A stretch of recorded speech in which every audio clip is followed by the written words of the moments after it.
السلام علیکم ناظرین، ہائی ٹیک نیوز کے نیشنل اور انٹرنیشنل خبروں میں آپ کا خیر مقدم ہے۔ میں ہوں نیہا خان۔ نظر ڈالتے ہیں آج کی اہم خبروں پر۔ تلنگانہ ہائی کورٹ نے Telangana state level police recruitment board TSLPRB کو ہدایت دی ہے کہ محکمہ پولیس میں پولیس کانسٹیبلز کی 15,644 مخلوعہ جائیدادوں کو پور کرنے اندرون 4 ہفتے انتخابی عمل شروع کر دے۔ اطلاع کے مطابق ڈویژن بینچ نے TSLPRB کو یہ بھی ہدایت دی کہ مذکورہ امتحان کے پرچہ سوالات میں غلط سوالات کے حذف کیے جانے کے تنازع کو عثمانیہ یونیورسٹی کے ماہرین تعلیم پر مشتمل دوسری آزاد ماہرین کی باڈی سے رجوع کرے۔ اس کمیٹی سے کہا جائے کہ غلط سوالات کے تنازع سوالات کا احذاف اور تیلگو میں پرچہ سوالات طبع نہ کیے جانے کے معاملے کی جانچ کرے۔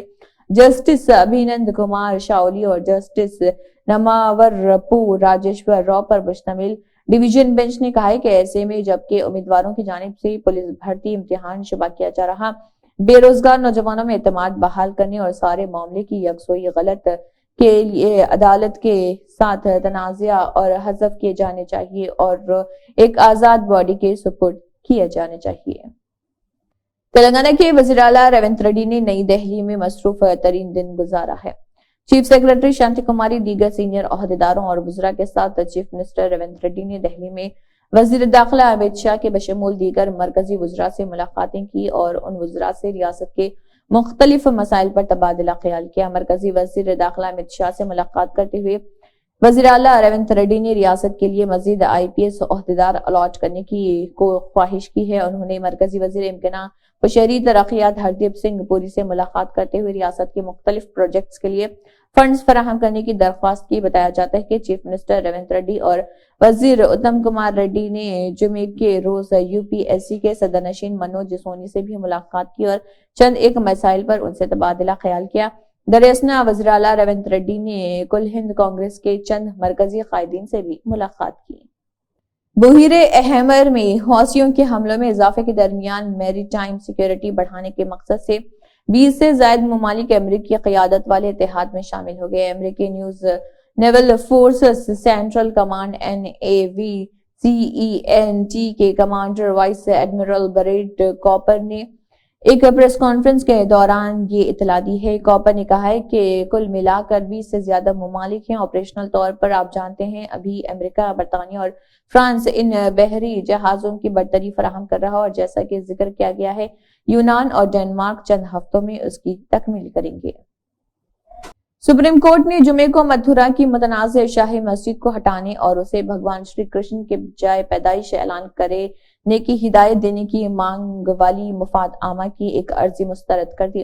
جسٹس سنجیو کھنہ اور جسٹس دیپانکر دتا کی بینچ نے وکیل مہک مہیشوری کی عرضی کو یہ کہتے ہوئے مسترد کر دیا کہ اس میں دیے گئے متنازع حقائق پر مبنی سوالات کے پیش نظر اس معاملے میں عدالت کا داخل دینا مناسب نہیں ہوگا، اور اس سے پہلے الہ آباد ہائی کورٹ نے اکتوبر 2023 میں مہیشوری کی اس درخواست کو مسترد کر دیا تھا۔ اس کے بعد انہوں نے ہائی کورٹ کے فیصلے کو سپریم کورٹ میں چیلنج کیا تھا۔ فلسطینی وزیر اعظم محمد اشتیاں نے کہا ہے کہ ان کے خیال میں اسرائیل غزہ پٹی میں اپنی سویلین انتظامیہ تشکیل دے گا۔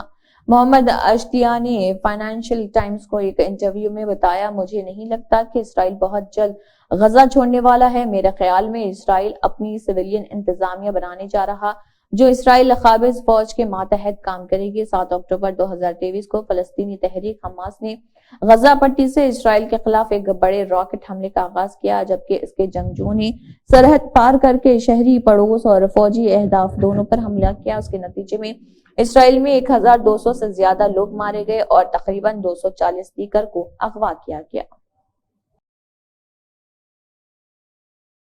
ہندوستانی خلائی ایجنسی اسرو نے آج ایک بڑی کامیابی حاصل کی۔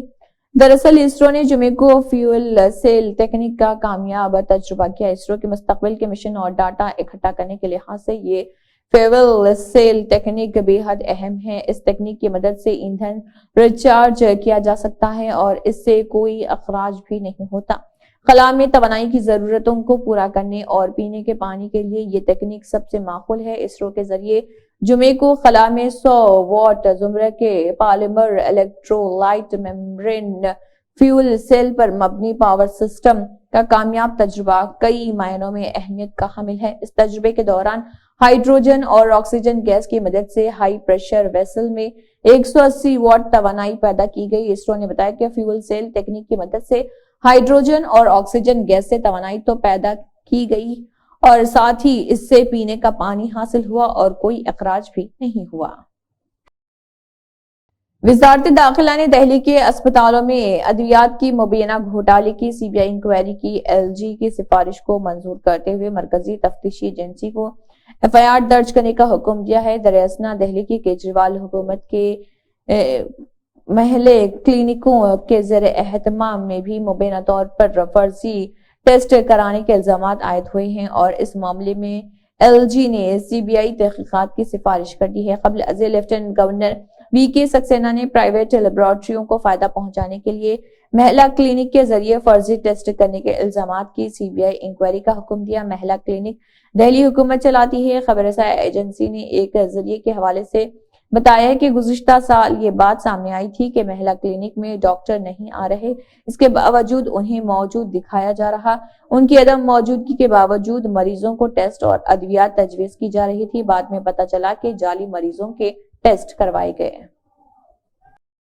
सोमालिया के करीब एक जहाज को हाईजैक कर लिया गया जिसमें अमले के 15 हिंदुस्तानी अरकान सवार हैं।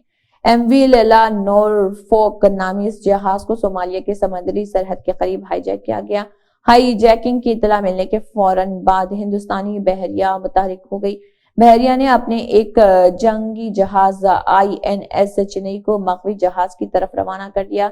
बहरिया का कहना है कि हम किसी भी सूरत-ए-हाल से निपटने के लिए तैयार हैं। हिंदुस्तानी बहरिया के हुकाम के मुताबिक मकवी जहाज एमवी लला नॉरफॉक की तलाश के लिए कड़ी निगरानी की जा रही, जहां को अगवा किए जाने इतला जुमेरात की शाम को मौसूल हुई थी। रिपोर्ट के मुताबिक सोमालिया के साहिल से हाईजैक किए गए इस जहाज पर लाइबेरिया का झंडा है।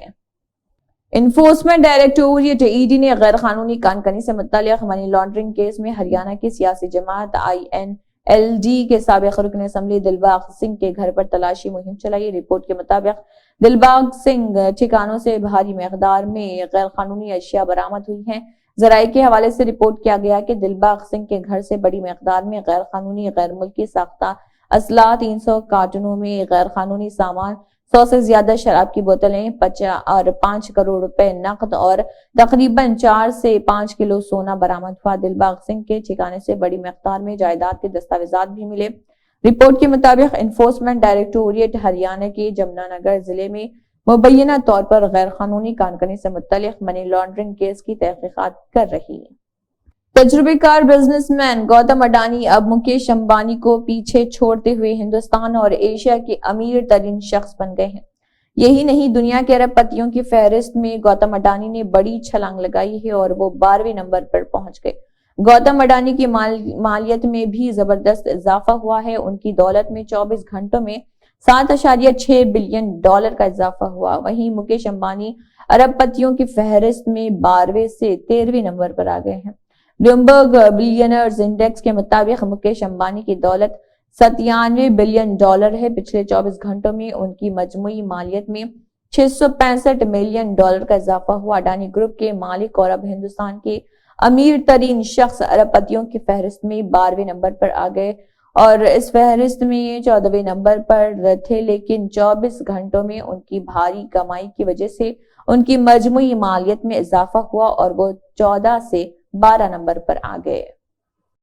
इन दिनों शुमाली हिंदुस्तान में शदीद सर्दी का असर देखा जा रहा। कई रियासतों में हालात सर्द दिन और शदीद सर्दी के दिन की सूरत हाल पैदा हो गई है। लोग सर्दी से बचाव के लिए अलाव का सहारा लेने पर मजबूर हैं। महकमे मौसमियात के मुताबिक शुमाली हिंदुस्तान की रियासतों में शदीद सर्दी बरकरार रहेगी। इसके अलावा शुमाली हिंदुस्तान की कई रियासतों में शदीद धुंध भी लोगों को परेशान कर सकती है। महकमे मौसमियात के मुताबिक पंजाब, हरियाणा, चंडीगढ़, दिल्ली, उत्तर प्रदेश और राजस्थान में अगले 2 दिनों तक सर्द दिन से शदीद सर्द की सूरत हाल नजर आएगी। धुंध की बात करें तो शुमाल मगरिब हिंदुस्तान और मशरक़ी हिंदुस्तान की रियासतों में अगले 3 दिन तक शदीद धुंध छाई रहेगी। महकमे मौसमियात के मुताबिक मुल्क की राजधानी नई दिल्ली में यानी 5 जनवरी को कम से कम दर्जे हरारत 7 डिग्री और ज्यादा से ज्यादा दर्जे हरारत 14 डिग्री रहा।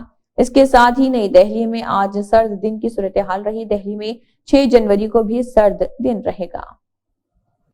اسی کے ساتھ ہائی ٹیک نیوز کے نیشنل اور انٹرنیشنل خبریں اختتام کو پہنچتے ہیں. اللہ حافظ.